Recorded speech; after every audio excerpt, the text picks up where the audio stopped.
Hello, everyone, and thank you so much for joining this podcast. My name is Dr. Irvin Scott, and I'd like to welcome you to Office Hours with Doc.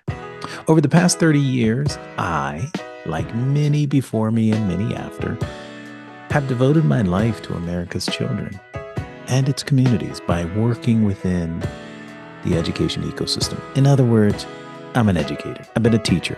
I've been a principal. I've been a district leader. I've been a nonprofit director. I've been a foundation executive. But so many before me have done those jobs, and so many people are doing those jobs, and so many people will do those jobs in the future. However, what we want to do in this podcast is look at individuals and listen to those individuals who are doing those jobs right now in order to do three things. One, we want to hear their stories, understand how they got to where they are, and what they're doing while they're there on behalf of America's children. And let's go beyond America, the world's children, because we have international perspectives that we'll be sharing. So that's the first thing. Number two, we want to better understand how these educators work within the ecosystem, not only as individual actors, because sometimes you have to do that, but more importantly, as team members to have impact. And then number three, speaking of impact, our goal is to hear how we might all work to accelerate our collective effort and impact going forward. These are the voices from the ecosystem that we'll hear in this podcast. If you've ever wondered what's going on in schools or school systems or school districts or however you think about schools in the US and the world and the lives of those individuals who are shaping children's lives, if you've ever wondered that, this is the podcast for you. Office Hours with Doc. Welcome. Thank you, everyone. Welcome back to season 2 of Office Hours with Doc. My name is Irvin Scott. I am so excited to have you join us again for this particular episode where we are spending some time with my friend and sister and colleague, Dr. Nancy Gutierrez, and I'm just really, really happy to have her. She's done some amazing work, which she'll talk about. She's the author of several books.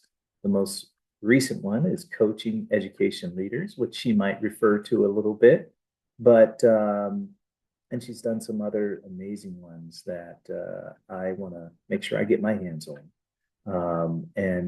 We are really, really excited to have her. So let me just turn it over to her real quick. Nancy, I'm going to kick it off with a question, and you can introduce yourself in the context of this question.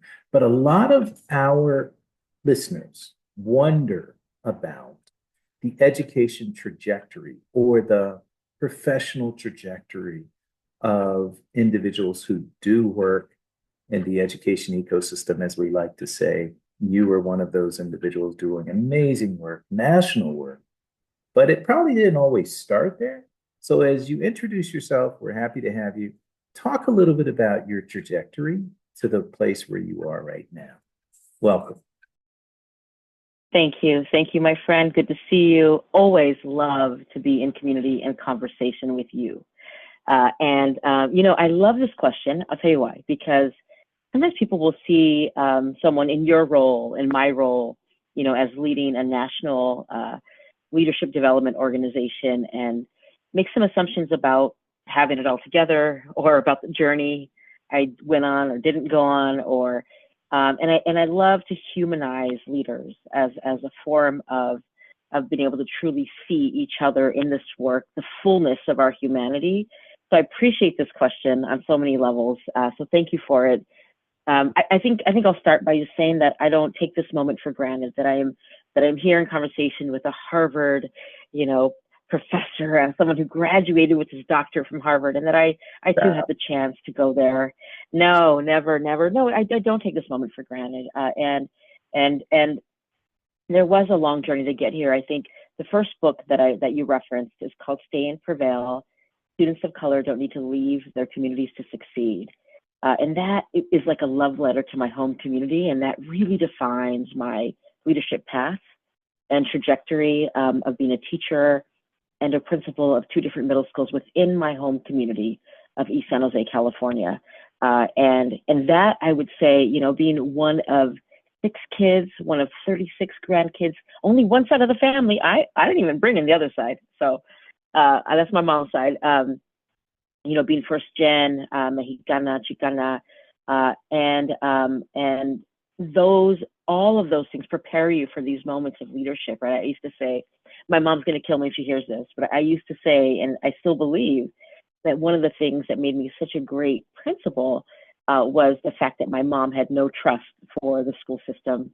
You know, the fact that she would, when we were growing up, we went to the schools that she went to, and she didn't trust them. She had such a bad experience that my mom, even when I was a real bad girl, my mom would come in swinging, like, my daughter did not do that, so you better prove to me. You know, I mean, she came in just like, and I have to tell you, I felt a lot of love during those moments. Being one of 6, you know, single mom, she's working full time. I didn't get a lot of her love in those moments. I really felt it, and you know, many times it didn't encompass the fullness of what was happening, but much of it was based on that mistrust. And so the opportunity to come back to the schools that have harmed our family, that my own mom didn't trust, and lead them was a joy. And I remember going to my mom when I became it was my second middle school, and it was called Fisher Middle School. And I went to my mom and said, "Ma, guess what?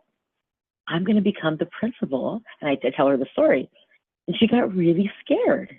She wasn't excited. She was like, "Mija, I've spent my whole life trying to protect you from this. Why would you?" And so I say that because of the opportunity and journey that my career has required as part of leading, the opportunity now to go from being a principal in my home community to leading an organization that supports principals and leaders across 41 plus states is quite incredible. So I'll pause there as part of my journey, because I could keep going. There's so many stories here. It's such a deep question, as I mentioned.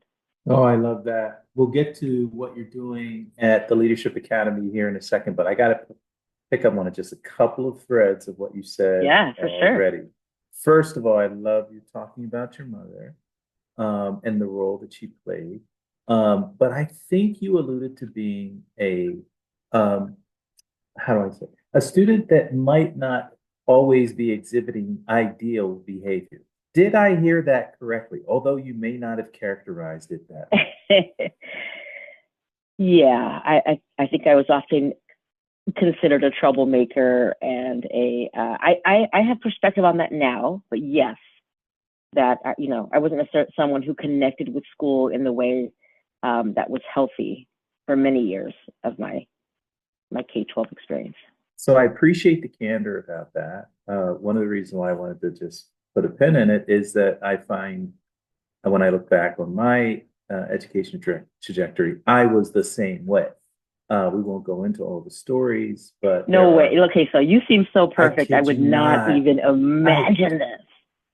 It shocks everybody. You were like the star student in the class. No, I can't.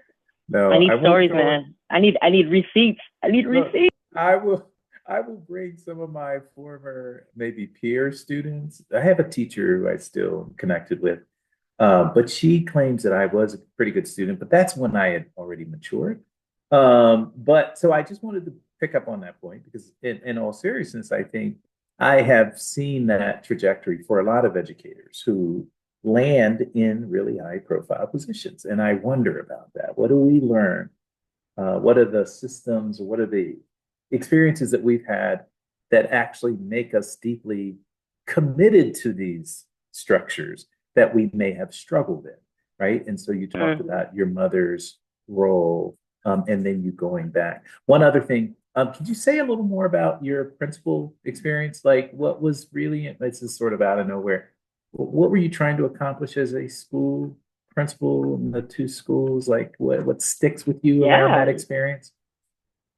Yeah. Well, I mean, first to the first point, you know, there's something around It's a leadership academy. We call it the Shine Student Experience, and we break that down in 4 different ways. One is empowered problem solving, and there's something around being able to solve the problem in your own backyard that is empowering. That is amazing. And my mom used to, back to my mom, I mean, she used to make us pick up trash at the elementary school across the street. She used to, just say like, look, I mean, we used to always have someone living with us. Like, I got kicked out of my room so many times, if I remember in college, we were complaining and saying, hey, we don't have any women professors. Why not? And I remember my professor at the time said, are you going to come back? Like, can we step up and address the issues that we care so deeply about? Can we actually be the change we want to see? As Mahatma Gandhi would put it. And I just want to note that is something that's so motivating, I think, for so many of us. And we don't necessarily name it, but I think there's a moment where we say, like, if we want to change, like, who's going to do it? Like, if not me, then who? And being a principal for me was about that. I think for many years I avoided it. I was like a star teacher, and I, of course, like many teachers, think, principalship is like the other side, the dark side. And you're like, oh, heck no, I'm not going to be a principal, and da, da, da, da, da. And there came a moment when a parent, Maria Vizcara was her name. I was a 7th grade history teacher. She comes in and says, I would love to observe. Of course, pásale, come on in. She came in, we had a great, class. Afterwards, we sit down. And I said, let's talk about David. Let's talk. And this is all in Spanish. Let's break. I want to talk about how he's doing, and what I've noticed. And she said, I'm not here to talk about my son. I'm here to recruit you. And I said, for what? And she said, this is all in Spanish, okay?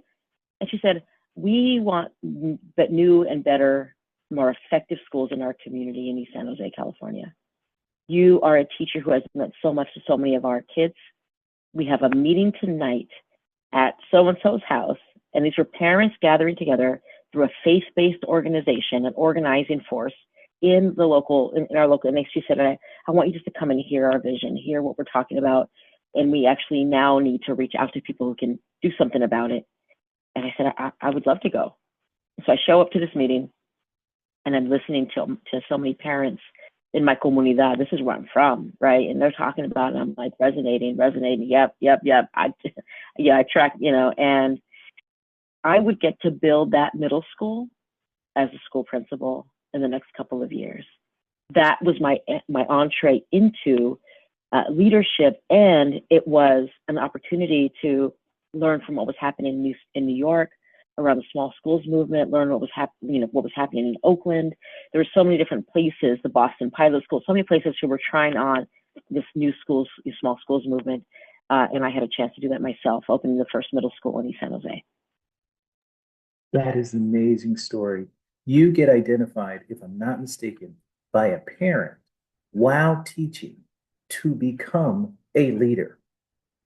And if I'm not mistaken, You said the parent, the organization they were part of, or the sort of organizing body they were part of, was a faith-based organization. Did I hear you correctly on that? Yes. It was called People Acting in Community Together, and they would organize after church. They would come together with parents, and they would talk about issues of education, of health, of a variety of issues that parents needed support with. That's amazing. It was incredible.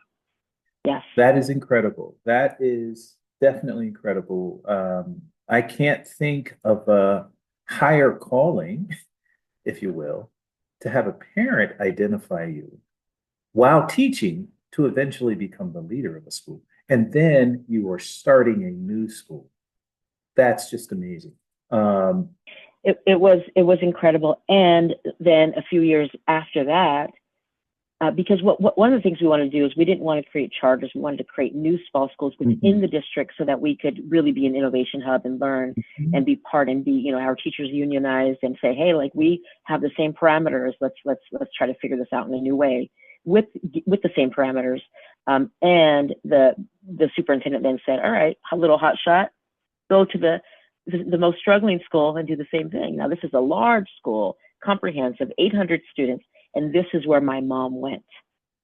And this goes back to the story of going to my mom's house and, Mom, guess what I'm doing next? And where she said, wait a minute.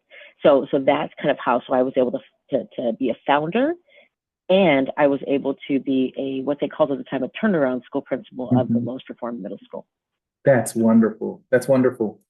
You also planted the seed for, you use private schools, you use small schools, all sort of school experiences that sort of, they actually capture a time in education reform. We don't use that language Yeah, too much yeah, anymore, where that was a big push. We were downsizing, particularly high schools, to make them more personable and more yes. rigorous. And so you were a part of that movement.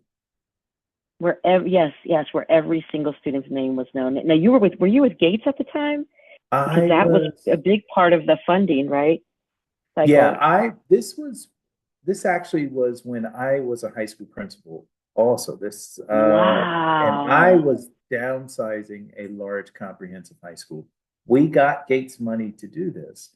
This would have been around 2000, somewhere around there, Yeah, around yes, 2000. yes, yes, We yes. got Gates money to do it. We didn't make it small schools. We made it small learning communities. That was another Yeah, version. yeah. But we also Well, re what do you think I did when I went to the comprehensive school? Small learning communities. Absolutely. Yeah, Using that same philosophy. Yes. it was harder to make these large high schools small schools. Although Boston, that is what Boston did. But fast forward many years later, when I then became assistant superintendent of high schools, they had to make them larger schools again because it was inefficient Mm, to keep them small yes, schools. yes. Um, but okay, thank you everyone for listening. We were sort of going down memory lane of some of the work that we did Yes, yes, yes. in And education. really good work. Really good work. And you're right though that it's ebbs and flows of these ideas and innovations, that we have to keep a history alive about what has been tried and what we know works and doesn't work, and because it does ebb and flow throughout the course of Yeah, education. very true. One thing that is consistent through that ebb and flow is what you're working on now, which is the Leadership Yeah, Academy. So no matter yeah. what curricula, no matter what structure the school, no matter what level, secondary, elementary, you're going to need strong leaders, effective leaders who can engage a community, engage um, faculty and others in order to move students. So talk a little bit about that work that you're doing right now and why it's so critical. Absolutely. You have a great leader, you have a great school. You have a great leader, teachers want to stay. You have a great leader, you have less exclusionary discipline. You have a great leader, parents feel welcome, parents are happy. Like it's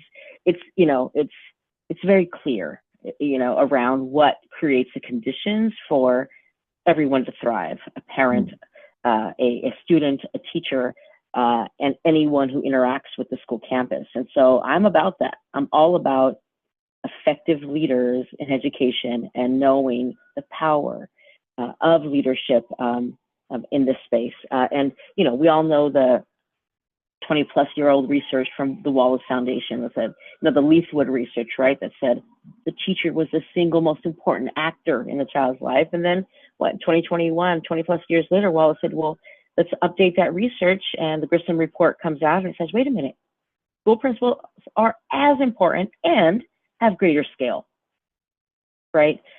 Because they can work kind of across, and then was able to break that down by all of the things that come with, and so, yeah, we at the Leadership Academy, we have worked in our 20 plus years across 40 states and over 400 school systems. And you think, wow, like incredible, over 400 school systems. And you're like, well, wait a minute. How many school systems do we have in this country? We have about 15,000, like give or take. And so we're just scratching the surface, and the work is so vast and so broad, and it's so needed, right, to engage. And we work everywhere from the schoolhouse to the state house. I think when we started off about 20 plus years ago, we started with the premise that the school principal, today I would tell you that leadership is the lever for change. Back then I would say school principal is the lever, and that we are going to make sure that we are, supporting and training and identifying like high performing principals to place in every school. I think, we in many ways, and I think the entire sector learned the hard way to say, like, you can create the most amazing principal in the world, but the system has to be ready for that principal. The system has to support that principal. And so it's really a systems change effort with leadership at every level of the system, from the school principal to the person who manages and supports the school principal, right? The central office, the superintendent's executive team, the superintendent, the school board, right? There has to really be a systemic approach to make this happen. And that really is our strategy today. It's a multi-level, as we call it, it's like the multiverse, right? Multiple layers of the system over multiple years and multiple entry points, using leadership as a lever for change. Beautiful. And if I'm not mistaken, the way you've talked about it, it started off pretty much focused on principles. Now, correct me if I'm wrong, and we didn't talk about this, but you're never wrong. I probably am going to be correct about this. I hope I'm not wrong. Didn't you start off as New York Leadership Academy? Is this the same organization? Yeah. In that version, it was very much focused on principles. And then over time, it's moved to system level leaders. And was it under your leadership that it began to move to system level leaders? And if that is the case, you sort of alluded to it, but just a little more, why you thought, like, we just can't continue to stay here. We got to move the organization to a more holistic focus. Yeah, I mean, I think, look, first of all, I think giving principals autonomy and investment is the right thing, right? And I think when Joe Klein was our chancellor in New York City, he said, look, this is going to be one of my key levers for change. Every superintendent, every systems leader needs to say, hey, what do I believe is going to make the most impact here? And he said the school principal would. So a lot of money was invested in ensuring that the school principal had what they needed. And it wasn't just like, hey, let's connect with, this local program. It was like, we're going to invest in you. We're going to, pay for 1 year's salary. We're going to remove barriers to entry for you to be part of it. We're going to pay for your school building leader certification. We're going to give you a cohort experience in the evenings. We're going to give you coaching. I mean, it was a carte blanche, like everything you could imagine in the experience itself. And we're going to give you a placement. We're going to make sure you got a job at the end of this. Right. And so it was like a highly sought after program, and we had the best of the best. These people would eventually go into these roles, serve some of the most struggling schools across New York City, and say, hey, I need support. That was amazing, and it wasn't enough. Thus, the coach. Here comes in the coaching practice, our book, Coaching Education Leaders, where we kind of identify our 20 plus years of expertise. And that's one of the first lessons to say, hey, all right, we need to make sure every single principal graduates from this program has an effective coach. Now, these coaches weren't just, many systems they get a coach first year, the more progressive ones, maybe 2 years, People in New York City had coaches for like 10 plus years. They had their coaches on their organizational chart. All right. And we know that when you have an effective coach, you actually stay longer. You continue to contribute. You're more effective in your practice. You have a thought partner who's going to tell you the truth about your work, and you're going to get better and better and better over time. You're not going to be in your little silo. Now, in addition to learning that, hey, we need coaches, we said, hey, wait a minute. There are these new leaders kind of coming in who are managing the principals, and they're like, hey, my boss needs to get with the program. Our work started in principal supervision. How do we then support the principal supervisor to be aligned with the principal, for them to be in sync? And I remember, I think it was Kate Merceth who would tell this really terrible joke, right? That was amazing and terrible all at once. And I think she would crack up hearing this. And she would go and she would say, what are the three, biggest lies? And, and she would, at the Harvard education PPEs, she would come and she would have her shoes off and she would be like, talking about these jokes, and everyone would be guessing. And she would tell these two raunchy kind of jokes. And the third one, she would say, and the third biggest lie is, hi, I'm from the central office and I'm here to help you. The entire room would go ham, right? Would crack up. But I remember what that was like as a principal, when you would say, you know what? They're not helpful. Leave me alone. Let me do my job. The truth is that actually, if we are in sync with our central office and with our leadership, if we have a if we have double loop, triple loop learning from the role of the principal all the way up through the superintendent's office and the board, guess how effective of a system we will have, right? And so that joke there's a lot of truth to that joke. And I think in our well-intended efforts to focus on the principal, we left out the entire system as accountable to the principal in moving the work forward. And that's where we find ourselves today. Love that. And so in many ways, you've built and continue to sustain a whole organization that is really built on ensuring effective leadership from the school all the way to central office to ensure that particularly the school is effective or the teachers are effective. But assuming that that can just be done by focusing on principle, as you put it, that's amazing, but not enough, is an erroneous assumption. And so that is correct. You'll get some gain, of course, or you'll have pockets of success across the system. But you actually need an entire system of strong leaders and a strong system, right? Yeah.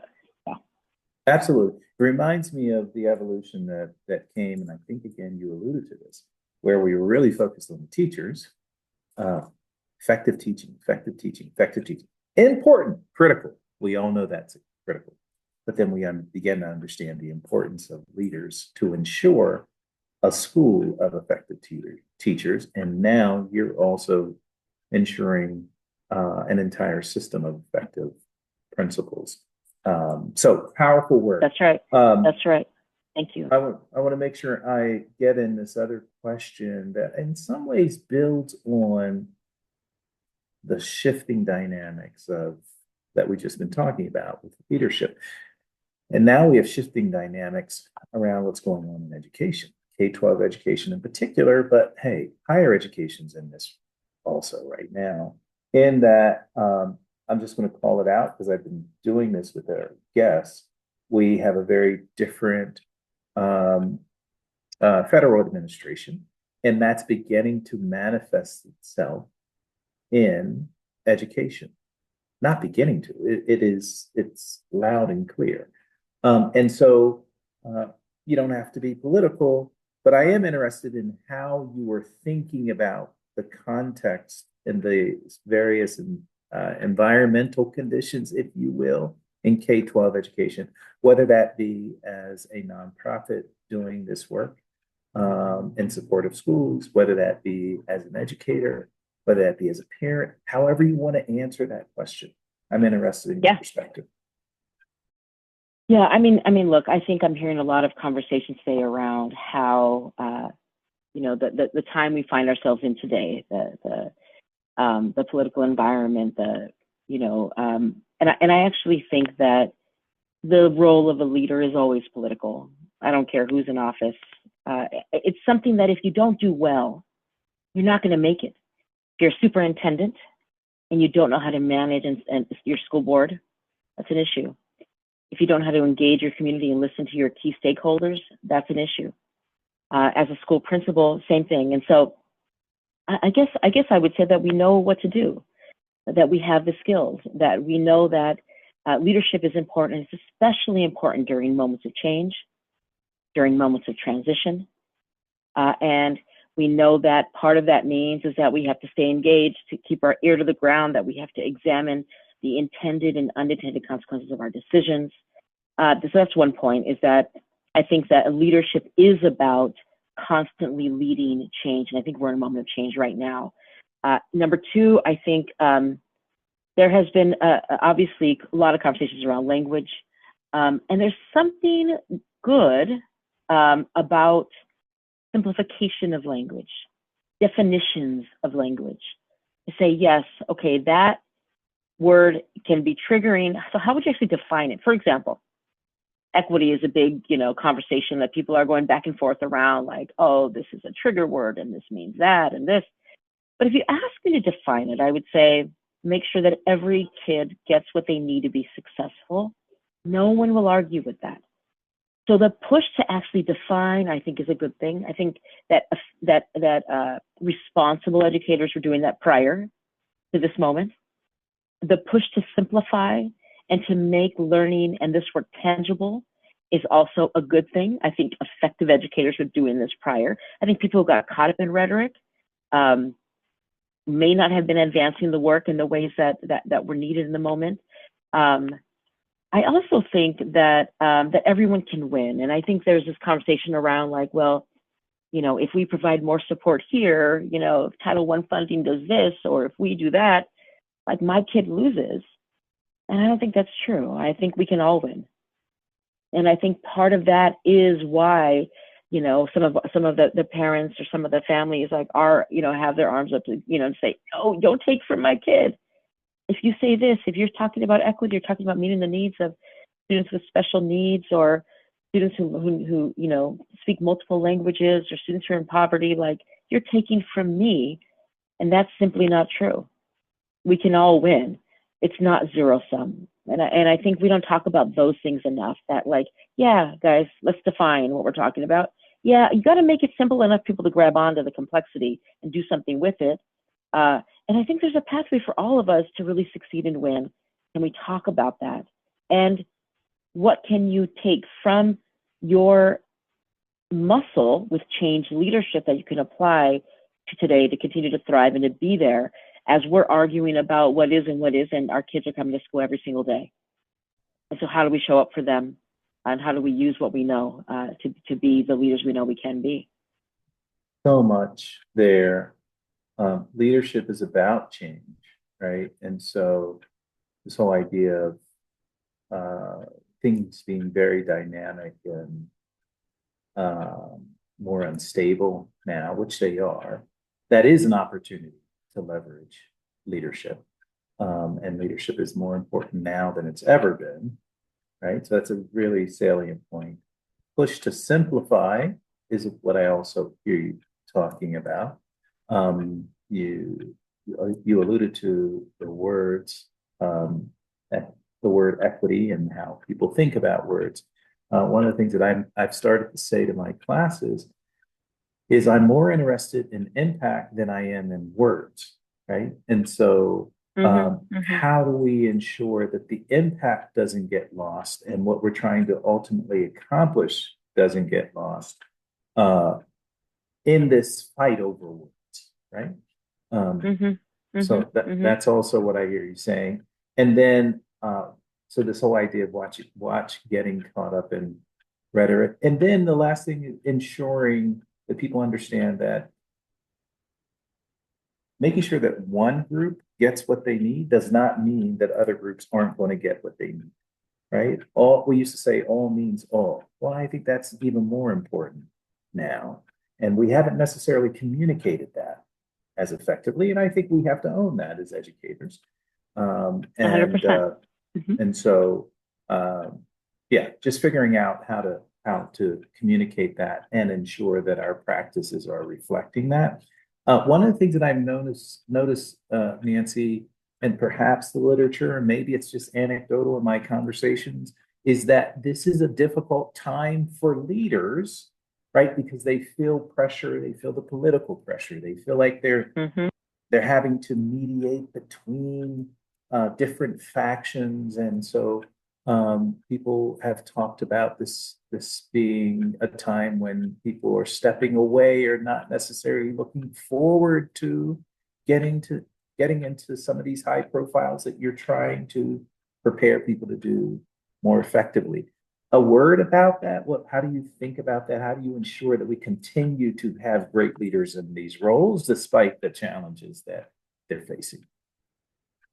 It's a real thing. It's, we need inspiration. Like our leaders really need to be inspired right now. And yeah, you're right. Nobody wants the roles. Nobody wants to be a teacher right now when we are fighting about what should be taught and how, and no one wants to be a principal right now. It's when it's becoming so highly politicized, a superintendent, forget about it. Like, there's all of these, there's a lot of pressure. And so what would create like opportunity? Because there's always opportunity in crisis. There's always opportunity in change.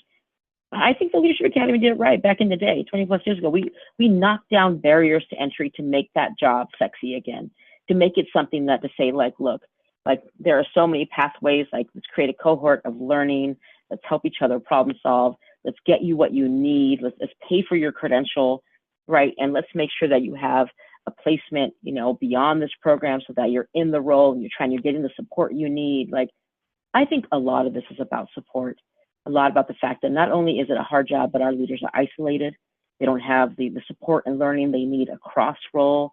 They don't have the inspiration they need. They don't have, I mean, school boards, folks, members, if you're listening, like this is the time to pour all of your resources and support into your superintendents, districts, into your school principals, into your teachers, a cascade effect of support and nurturing and love and value, because they need it today in so many ways to keep them going. Whatever incentive you can think of, whatever innovation opportunity, do it now. Because I think that the job is just, it needs a lot more inspiration than it's had. And it's actually all time for us to rethink what it means to make this job a more high profile job. Can we think about teaching and leading the way? We think about lawyers and doctors. Like it's every moment of change is an opportunity. So how do we elevate this profession? And I'm not just talking about pay. I'm talking about, although that doesn't hurt. So keep that on the list. But there are so many ways to go about rethinking what it can mean to make this job one that people want again. And I think it's in our hands. I don't think it's something out of our hands. I think we have control here. It's in our hands. I love that call to action. I appreciate you speaking directly to school board members, to central office leaders who can do this for principals, to principals who can do this for teachers, to teachers who can do this for families and communities and their students. Such an important message. You use the word love. I don't think we use it enough in education, although it's a critical ingredient in what we are Oh, trying I to bet do. when you were a principal, I bet you used it. I bet you showed it. I know I did. I know I did also. I probably didn't use the word enough, but I used the action that reflected the word. That's right. And now what I feel like we need a little more confidence in doing is the action and the word, to be explicit about, I'm actually trying to show love.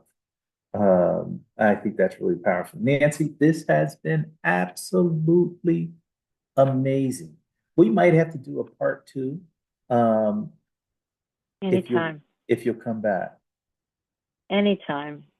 Can I say one last word? You go right ahead. I think one thing we didn't talk about, the responsibility of leaders is to bring people together, both in affinity and across difference. And I don't think we've done a good job with that either.